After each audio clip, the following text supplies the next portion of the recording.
Hello everyone, welcome to my YouTube channel eco affair. आज से हम क्लास 11th का सेकंड पार्ट स्टार्ट करेंगे जो है स्टैटिस्टिक्स। तो हमारा फर्स्ट चैप्टर है concept and significance of statistics. उस चैप्टर को रीड आउट करने से पहले हमें ये समझना रहेगा कि स्टैटिस्टिक्स होता क्या है। तो स्टैटिस्टिक्स एक इकोनॉमिक्स का पार्ट है, एक सब्जेक्ट है जो ये बताता है कि किसी भी डेटा का जब हम क्वांटिफिकेशन कर देते हैं तो उसको हम स्टैटिस्टिक्स की कैटेगरी में लेने लग जाते हैं। एक होता है क्वालिफिकेशन और एक होता है क्वांटिफिकेशन। पर जब हम इकोनॉमिक्स को क्वांटिफिकेशन के पर्सपेक्टिव से पढ़ने लग जाते हैं तो वो स्टैटिस्टिक्स का रूप ले लेती है। जैसे कि हमने लोअर क्लासेस में जब मैथ्स में मीन मीडियन मोड पढ़े थे तो वो प्रॉपर मैथमेटिक्स का पार्ट ना होके स्टैटिस्टिक्स का पार्ट है। वहाँ पे हम जो भी हमारे पास डेटा सेट रहता है उसका हम टेबुलर फॉर्मेट बना के एक कंक्लूजन पे लाते हैं कि हाँ, ये हमारे पास एक एन नंबर ऑफ पॉपुलेशन है, उसका मीन क्या रहेगा, मीडियन क्या रहेगा, मोड क्या रहेगा। तो अगर लेमैन लैंग्वेज में समझा जाए तो स्टैटिस्टिक्स क्वांटिफिकेशन ऑफ डेटा कहलाती है। इसको डिटेल में हम आगे फर्दर चैप्टर में पढ़ेंगे, लेकिन उससे पहले हम ये जान लेते हैं कि इकोनॉमिक्स के डिफरेंट डिफरेंट कंसेप्ट क्या हैं। सबसे फर्स्ट जो मेन चीज है वो जो हमने माइक्रो इकोनॉमिक्स में भी देखी थी कि अगर कोई भी मार्केट है तो वो दो लोगों के बिना नहीं चल सकता, जो है एक कंज्यूमर और दूसरा है प्रोड्यूसर। प्रोड्यूसर के अंडर में फिर सारी चीजें इकोनॉमिक एक्टिविटीज इंक्लूड होने लग जाती है, क्योंकि यहीं से हमारा प्रोडक्शन प्रोसेस स्टार्ट होता है। तो इन दो लोगों के बेसिस पे हमने कंसेप्ट तैयार करे हैं इकोनॉमिक्स के। तो सबसे फर्स्ट पर है कि कंज्यूमर क्या होता है या फिर हु इज कंज्यूमर। तो कंज्यूमर मार्केट का वो पार्ट है जो गुड्स एंड सर्विसेज को कंज्यूम करता है, जो कि प्रोड्यूसर्स प्रोड्यूस करते हैं at a given point of time. या फिर हम कह सकते हैं वो गुड्स एंड सर्विसेज को कंज्यूम कर रहे हैं for the satisfaction of their wants. उनकी क्या नीड्स हैं, उनको क्या चाहिए, उस अकॉर्डिंग वो लोग कंज्यूम करेंगे। अगर उनकी डिमांड है कि उनको एप्पल चाहिए तो वो एप्पल कंज्यूम करके उसकी यूटिलिटी के अकॉर्डिंग अपना सेटिस्फेक्शन गेन करते हैं। उसके बाद हम देखते हैं कि कंजप्शन क्या होता है। तो सीधी सी बात है, जो कंज्यूमर चीज़ों को कंज्यूम कर रहा है, गुड्स एंड सर्विसेज को यूटिलाइज कर रहा है, उसको हम कंजप्शन का प्रोसेस कहते हैं। पर अगर हम इकोनॉमिक्स की टर्म्स में देखें तो ये एक ऐसा प्रोसेस है इकोनॉमिक एक्टिविटी का जिसके अंदर एक कंज्यूमर जो प्रोडक्ट होता है उसकी यूटिलिटी वैल्यू को डिराइव करता है for the satisfaction of their wants. अब आप पूछेंगे कि यूटिलिटी वैल्यू क्या होती है। यूटिलिटी वैल्यू मतलब कि कोई भी अगर गुड्स एंड सर्विसेज है तो उसके अंदर कितनी कैपेसिटी है कि वो उस कंज्यूमर की नीड को सेटिस्फाई कर पा रहा है। अगर मान लीजिए हम कहते हैं कि हमें पानी बहुत तेज प्यास लगी, तो हम जो फर्स्ट ग्लास ऑफ वाटर पीते हैं उससे हमें मैक्सिमम यूटिलिटी मिलती है। फिर सेकेंड ग्लास पियेंगे तो थोड़ी कम हो जाएगी, थर्ड पियेंगे तो और कम हो जाएगी। तो यूटिलिटी वैल्यू वो होती है कि आपने किसी भी चीज को कंज्यूम करा तो आपको कितने लेवल का सेटिस्फेक्शन मिल रहा है। सेम चीज अप्लाई आप खाने पे भी कर सकते हैं। अगर आपको बहुत भूख लग रही है, फर्स्ट रोटी आप खाएंगे तो आपको एकदम मैक्सिमम लेवल वाला सेटिस्फेक्शन मिलेगा। लेकिन धीरे धीरे धीरे जैसा आपका पेट भरता जाएगा आपका सेटिस्फेक्शन कम होता जाएगा, यानी कि आपकी यूटिलिटी वैल्यू उस प्रोडक्ट की कम होती जा रही है। तो यूटिलिटी वैल्यू क्या होता है? एक ऐसी कैपेसिटी जो कोई गुड्स एंड सर्विसेज होल्ड करता है अपने साथ में कंज्यूमर की सेटिस्फेक्शन को फुलफिल करने के लिए। उसके बाद में हमारी इकोनॉमिक एक्टिविटी में जो मेजर रोल प्ले करता है कंज्यूमर के बाद में वो आता है प्रोड्यूसर। तो जाहिर सी बात है, अगर consumer goods and service produce consume कर रहे हैं तो उनको प्रोड्यूस करने वाला प्रोड्यूसर होगा। तो ये वो होता है हु प्रोड्यूसेस और सेल्स गुड्स एंड सर्विसेज। किस पर्पज से? For the generation of income. इनका मोटिव रहता है प्रॉफिट मैक्सिमाइजेशन या ज्यादा से ज्यादा पैसा कमाना। यही एम है और इसी एम के साथ में हर कोई बिजनेस स्टार्ट करता है, अपना प्रोडक्शन यूनिट स्टैब्लिश करता है। प्रोड्यूसर के बेसिस पे फिर हमारे पास जो नेक्स्ट टर्म आता है वो आता है प्रोडक्शन का। इकोनॉमी में फर्स्ट जो हमने कंसेप्ट देख लिया वो था कंजप्शन प्रोसेस। उसके बाद अब हम देखते हैं प्रोडक्शन प्रोसेस। प्रोडक्शन प्रोसेस क्या है हम एक एग्जाम्पल से समझते हैं। मान लीजिए ये एक फार्म है, उसके ऊपर हमने शुगर केन की प्रोडक्शन करी। शुगर केन हमारे लिए एक रॉ मटेरियल होता है शुगर प्रोड्यूस करने का, या फिर हम कह सकते हैं जैगरी प्रोड्यूस करने का। फिर उस जैगरी और शुगर से आप चाहें तो उसको बिस्किट फैक्ट्री में ट्रांसपोर्ट करें, या फिर आप चाहें तो इसको किसी बेकरी की इंडस्ट्री में ट्रांसपोर्ट करें। तो कहीं ना कहीं अगर शुगर केन नहीं आएगा तो हमारे पास शुगर नहीं आ पाएगी, शुगर नहीं आएगी तो बिस्किट नहीं आएगा। तो ये जो शुगर केन है ये रोल प्ले करता है रॉ मटेरियल का। रॉ मटेरियल बेसिकली वो गुड्स होते हैं जो कि फाइनल प्रोडक्ट तैयार करने में हमारी हेल्प करते हैं। जैसे कि बिस्किट है, बिस्किट के अंदर बहुत सारे रॉ मटेरियल लगेंगे, वीट लगेगा, मैदा लगेगा, ऑयल लगेगा, पानी लगेगा, शुगर लगेगी। तो वो सारी चीजें जो मल्टीपल चीजों से हम फाइनल प्रोडक्ट बनाते हैं वो होता है रॉ मटेरियल। तो प्रोडक्शन प्रोसेस ये है कि it is the converting of raw material into the useful things, या फिर हम कह सकते हैं इसको इकोनॉमिक टर्म में फाइनल गुड्स। जब हम रॉ मटेरियल्स को यूज करते हुए फाइनल गुड्स तैयार कर लेंगे तो उस पूरी प्रोसेस को हम क्या कहते हैं, प्रोडक्शन प्रोसेस। उसके बाद टर्म आता है सेविंग्स का, कि मार्केट में आपने प्रोड्यूस भी कर लिया, कंज्यूम भी कर लिया, पर जरूरी नहीं है ना कि इकोनॉमिक्स में माना जाता है कि जो इनकम होती है उसका कुछ पार्ट अपन कंज्यूम करते हैं और कुछ पार्ट अपन सेव कर लेते हैं। तो अपन ने कंजप्शन वाला पार्ट तो देख लिया, लेकिन इकोनॉमी में सेविंग कैसे होती है, या फिर हम कह सकते हैं कि सेविंग क्या है। तो हमारी जो इनकम आती है उसको हम या तो कंजप्शन में लगा रहे हैं या तो हम सेविंग कर रहे हैं, और फिर उस सेविंग के बेसिस पर हम डिसाइड करते हैं कि हमको उस सेविंग से निकाल कर कितना पैसा इन्वेस्ट करना है। तो उसको हम क्या कह देते हैं, इन्वेस्टमेंट। तो सबसे पहले देखते हैं कि सेविंग क्या होती है।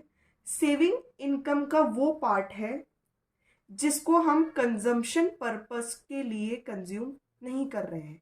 यानी कि मान लीजिए मेरी इनकम 10,000 पर मंथ है, मैंने इसमें से 8,000 तो खर्च कर दिया अपने कंजम्पशन में। कंजम्पशन कुछ भी चीज़ हो सकती है, मैंने अपना रेंट पे करा है, मैंने अपने फूड एक्सपेंसेस करे हैं, ट्रांसपोर्टेशन सर्विसेज अवेल करी है। उन सारा खर्चा निकालने के बाद में मेरे पास 2,000 की सेविंग है, यानी कि इस पैसे को मैंने बिल्कुल भी खर्च कहीं नहीं करा है, ये अभी के अभी मेरे पास में एज अ सेविंग पड़ी हुई है। तो वो पार्ट है जिसका हमने इनकम में से हमने बचा लिया कि नहीं, ये हमें अभी खर्च नहीं करना, हमें फ्यूचर के लिए सेव करके रखना है किसी भी पर्पज से। तो ये वाली जो 2,000 वाली अमाउंट है ये हमारी डायरेक्ट सेविंग में चली जाएगी। और अगर हम इसको इकोनॉमिक टर्म में समझे तो ये है होता है an act of abstinence from consumption, यानी कि कंजप्शन से बचने वाला पार्ट। तो act of abstinence from consumption का मतलब क्या हुआ कि हमने कंज्यूम करने से बच गए, कि हमें अब हमारी इनकम ज़्यादा कंजप्शन पे नहीं लगानी है, हमारी नीड्स उतनी नहीं है कि अब हम कुछ भी खर्चा कर सकें। उसके बाद हमारे पास जो नेक्स्ट टर्म आती है इकोनॉमिक एक्टिविटी, इकोनॉमी के अंदर, वो है इन्वेस्टमेंट पर्पस।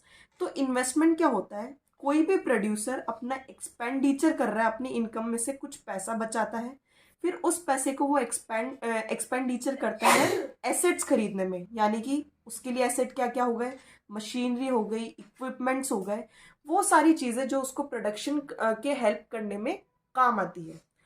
उसके बाद हम देखते हैं कि इकोनॉमिक एक्टिविटी क्या होती है। तो इकोनॉमिक के अंदर जितनी भी एक्टिविटीज हम अपहोल्ड करते हैं through the way of consumption, investment, production, saving, वो सारी चीजें हमारी इकोनॉमिक एक्टिविटी कहलाती है।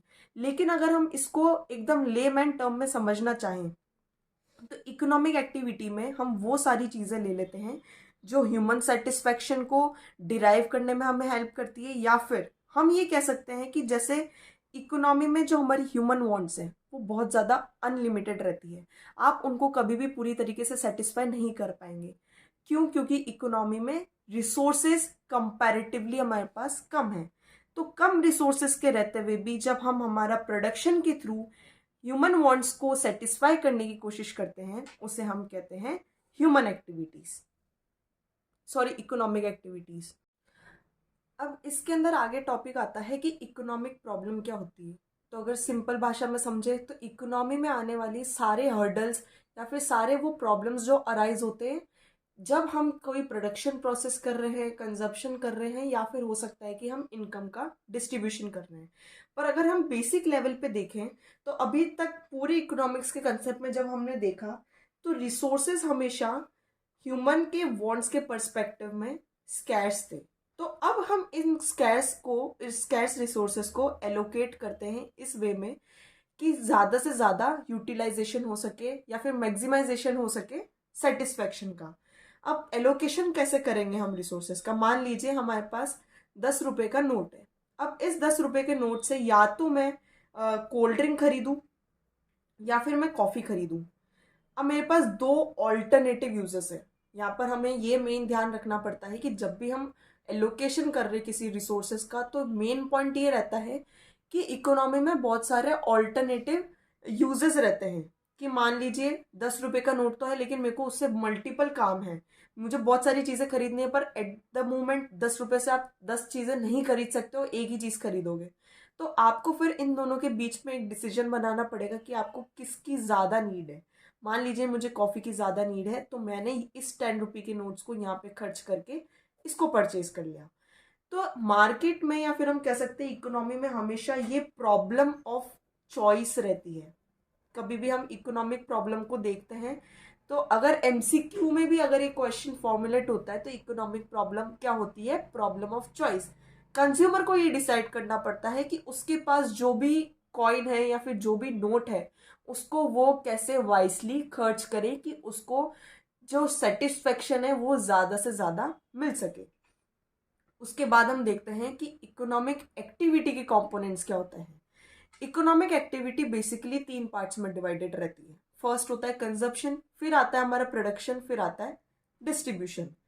कहीं ना कहीं पहले हम देखेंगे कोई गुड्स प्रोड्यूस होगा, फिर उसको हम कंज्यूम कर रहे हैं, फिर उसका इनकम का हम डिस्ट्रीब्यूशन कर रहे हैं। तो देखते हैं कि कंजप्शन क्या है। कंजप्शन वो बिहेवियर है ह्यूमन का जिससे वो अपनी सेटिस्फेक्शन को फुलफिल करने के लिए सारे रिसोर्सेस को या फिर सारे गुड्स एंड सर्विसेज को यूटिलाइज करता है। तो हम कह सकते हैं यूटिलाइजेशन या फिर consumption of goods and services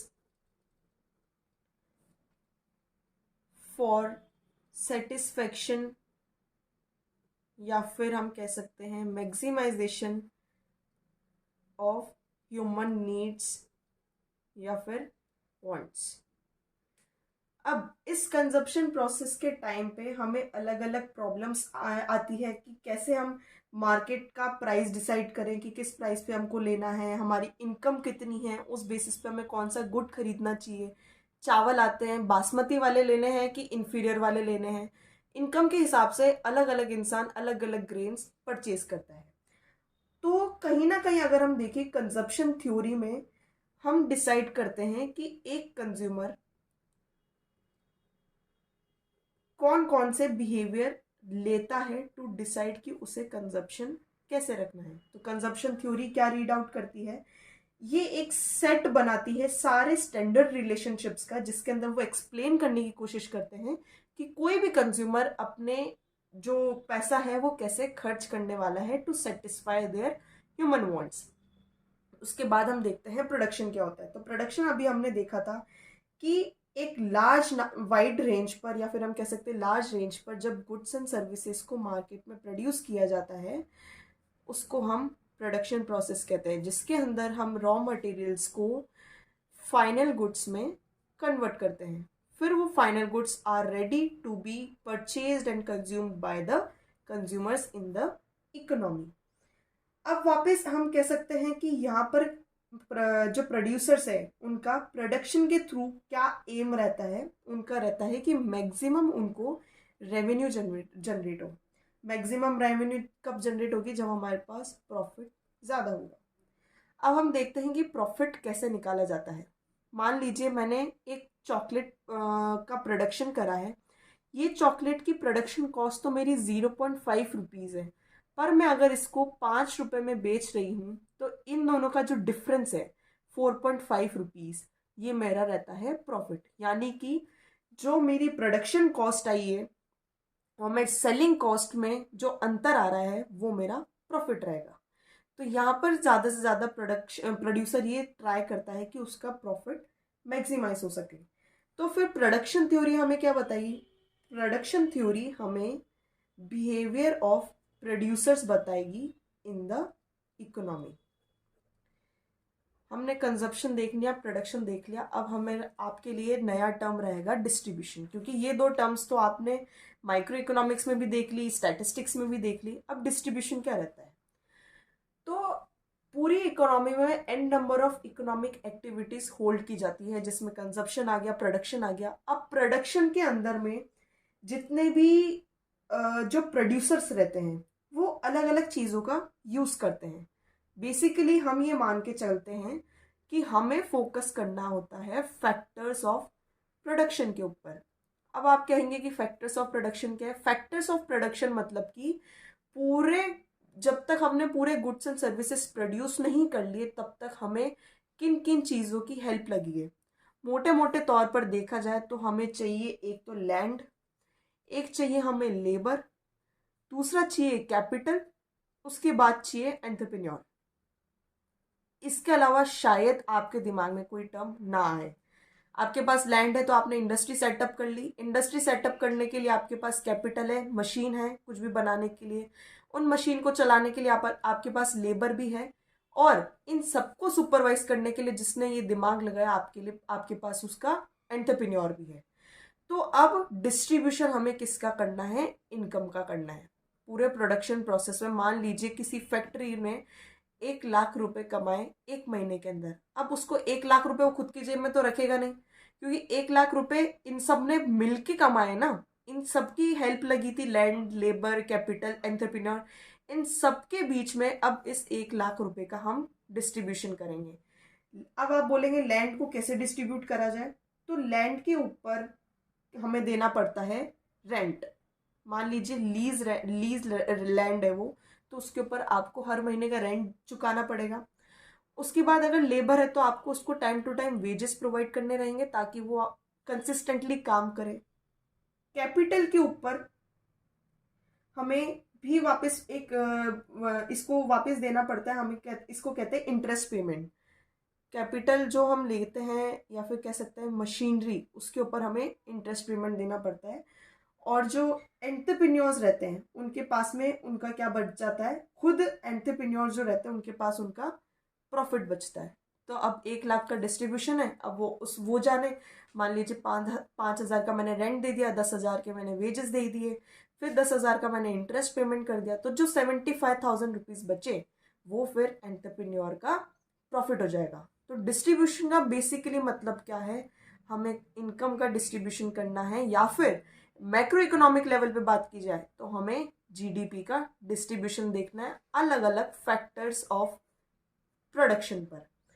तो ये स्टैटिस्टिक्स की शुरुआत में हमने देखा कि इकोनॉमिक्स के कोर कंसेप्ट्स क्या हैं, जिन कंसेप्ट्स के बिना आप आगे के टर्म्स नहीं समझ पाएंगे। तो आज की क्लास में हमने देखा कि कंसेप्ट ऑफ इकोनॉमिक्स क्या है, हमने डिस्ट्रीब्यूशन कैसे करा, प्रोडक्शन कैसे करा, कंजप्शन कैसे करा। अगर फिर भी आपके मन में कोई डाउट रहता है तो आप कमेंट सेक्शन में पूछ सकते हैं। नेक्स्ट वीडियो के लिए कीप अपडेटेड। Thank you.